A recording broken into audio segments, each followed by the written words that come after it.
చూసుకోవాలి. కానీ నువ్వు కూతురు కూతురు ఆనందం అని చెప్పి నీ ఆరోగ్యం పాడు చేసుకుంటున్నావు. ఇలా అయితే బ్రతకడం కష్టమయ్యా. నా కూతురి ఆనందం కంటే నాకేది ముఖ్యం కాదు. తనని ఆనందంగా ఉంచడంలోనే నేను ఆనందంగా ఉంటాను. నాన్న త్వరగా రా నాన్న, నాకు బాగా ఆకలిస్తుంది. తొందరగా ఇంటికి వెళ్ళిపోదాం. మరేం పర్లేదు డాక్టర్, నేను చూసుకుంటాను.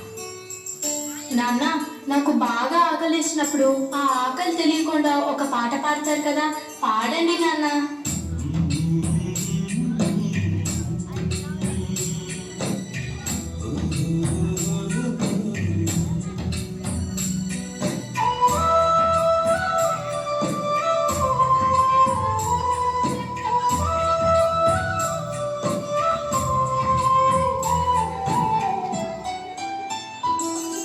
గుమ్మడి గుమ్మడి ఆడిందంటే అమ్మాడి డాడీ ఊపిరిలో మురిసే కూచిపూడి చిందాడి చిందాడి తుళ్ళిందంటే చిన్నాడి మబ్బి చూపుల్లో చూడు ఎంత వేడి.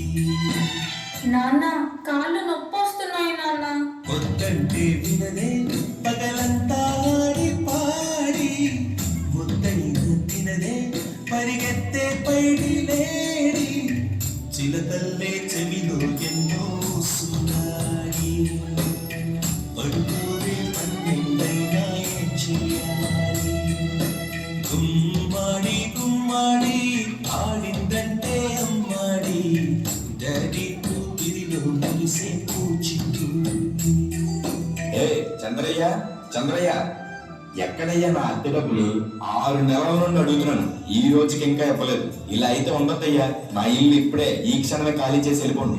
అయ్యా కొంచెం చిన్నగా మాట్లాడండి అయ్యా. లోపల నా కూతురు నిద్రపోతుంది, విన్నదంటే బాధపడుతుంది. ఎలాగైతే 2 రోజులు మీ డబ్బులు కట్టేస్తానయ్యా. ఏంటి చిన్నగా మాట్లాడాలా? అద్దె కట్టడం చేత కాదు కానీ కూతురు ముందు పరువు కావాల్సి వచ్చిందా? రేపటి కల్లా నా అద్దె డబ్బులు నాకు ఇవ్వకపోతే ఇంట్లో ఒక్క సామాను కూడా ఉండేవను. ఏమైంది నాన్న? ఏం లేదమ్మా, పద పడుకుందాం. నేను మొత్తం విన్నాను నాన్న, నువ్వేం బాధపడకు నాన్న. నేను బాగా చదువుకొని ఒక మంచి ఉద్యోగం చేస్తాను. మనమే ఒక మంచి ఇల్లు కట్టుకొని ఆనందంగా ఉందాం. అప్పుడు ఎవరికి డబ్బులు ఇవ్వాల్సిన అవసరం లేదు కదా. నువ్వేం బాధపడకు నాన్న.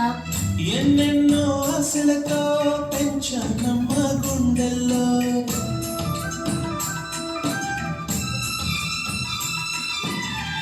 ఎన్నెన్నో ఆశలతో పెంచానమ్మ గుండెల్లో నువ్వే నా కలలన్నీ పెంచాలే నీ కన్నుల్లో.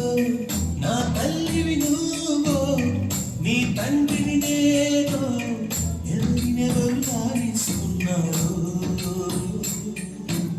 ఏమైంది నాన్న? డాన్స్ చెయ్యి, డాన్స్ చెయ్యి నాన్న. చిత్రంగా చూస్తుంటే నీ కన్నుల్లో పొంగిందే ఆ చూపులు పారవెల్లి. నాన్న రేపు నాకు ఢిల్లీలో ఇంటర్వ్యూ ఉంది. అందులో కానీ నేను సెలెక్ట్ అవుతే 60,000 జీతం వస్తుంది. ఇక మన కష్టాలన్నీ తీరిపోతాయి, హ్యాపీగా బ్రతికేయచ్చు. నీ ప్రశ్నలు ఎవ్వరో బదులెవ్వరుగా. జాగ్రత్త అమ్మా, నీ కోసం ఎదురు చూస్తూ ఉంటాను. త్వరగా వచ్చేవా? ఖచ్చితంగా ఆ జాబ్ ని సంపాదించే వస్తా. ఏ గాలో నిన్ను తరుముతుంటే అల్లరిగా. మరి నేను వెళ్ళొస్తాను నాన్న, నువ్వు జాగ్రత్తగా ఉండు. ఆగాలో లేదు తెలియదంటే చెల్లదుగా.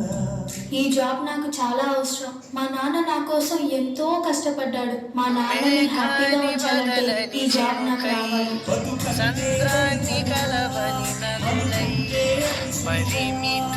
నా బంగారు తల్లి, నేను పని చేయట్లేదు, డబ్బులకి ఇబ్బంది పడుతున్నాను, తాను జాబ్ చేస్తానని తెలియదు.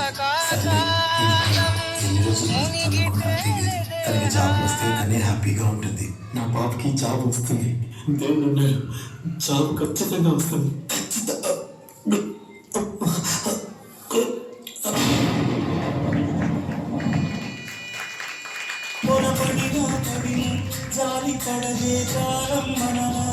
You are selected. నీకు ఈ జాబ్ వచ్చింది. Thank you so much sir. నాకు జాబ్ వచ్చిందని తెలిస్తే మా నాన్న చాలా హ్యాపీగా ఫీల్ అవుతారు. ఇప్పుడే ఈ విషయం మా నాన్నకు చెప్పాలి. ఏంటి నాన్న ఫోన్ లిఫ్ట్ చేయట్లేదు. సరేలే, డైరెక్ట్ గా వెళ్ళి సర్ప్రైజ్ చేద్దాం. ఆయన హ్యాపీగా ఫీల్ అవ్వడం నేను కళ్ళారా చూడాలి. ఒక నిమిషం కూడా ఆగిపోలేను వచ్చేదా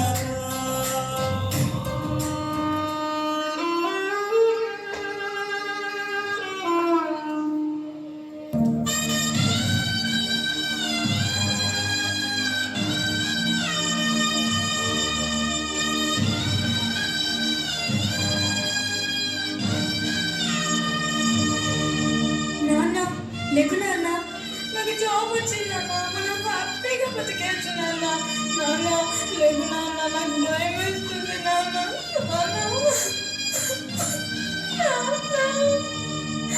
లేకు నాన్న.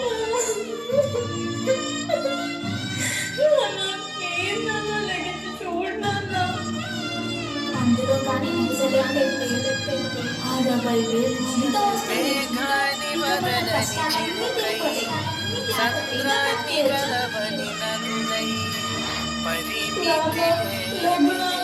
నాతో డాన్స్ చేస్తూ